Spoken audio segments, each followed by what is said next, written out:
Today I'm going to talk about the Rolex Daytona and Paul Newman, the man who most credit with initially making this the most popular timepiece in the history of watch collecting. Rolex started making chronographs in the 50s, but the Rolex Cosmograph, aka the Daytona, was first introduced in 1963. The earliest models of the Rolex Daytona were 36 and 37 millimeters large, and they used a very traditional out-of-house movement, the Valjoux 72, for most of its formative years. By 1988, the Rolex Daytona had started using the famous Zenith El Primero movement in its watches and used them for over a decade until they transitioned in the year 2000 to making their own in-house movement, the caliber 4130. By all accounts, the Rolex Cosmograph was one of the least popular Rolex models back in the day, and dealers struggled to sell them. And it got its nickname, the Daytona, when it decided to sponsor the Daytona International Speedway.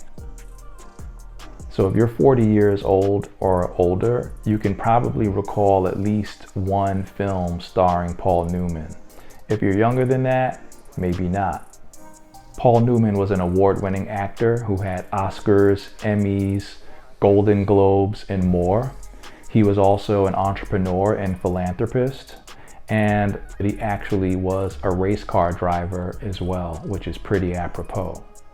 It was through his filming a movie called Winning that Paul Newman had to train as a race car driver, and with that experience, it fueled his passion enough to try to go into the sport professionally for a few years.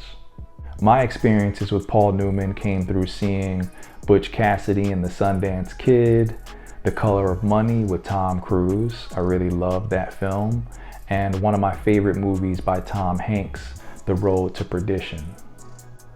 I also learned later on that he did some voiceover acting in the Pixar movie Cars, and I was really surprised to learn that and thought that was pretty cool.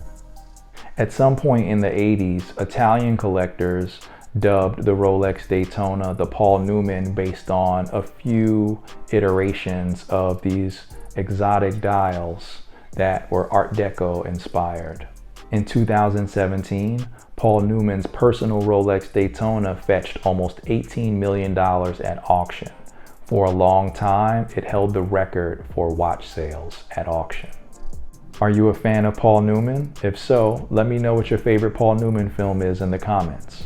The modern Rolex Daytonas look very different from the Paul Newman era Daytonas in that they're larger, they all come in at 40 millimeters, they now have ceramic bezels, and the overall DNA of the dial remains largely the same, but it also doesn't have that minimalist Art Deco vibe of the watches of the 60s and 70s eras.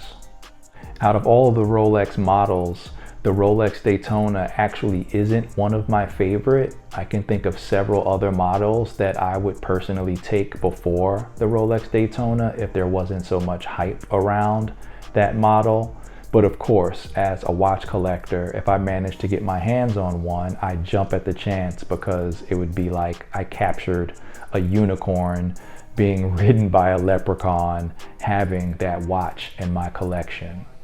But it's actually not one of my favorite models.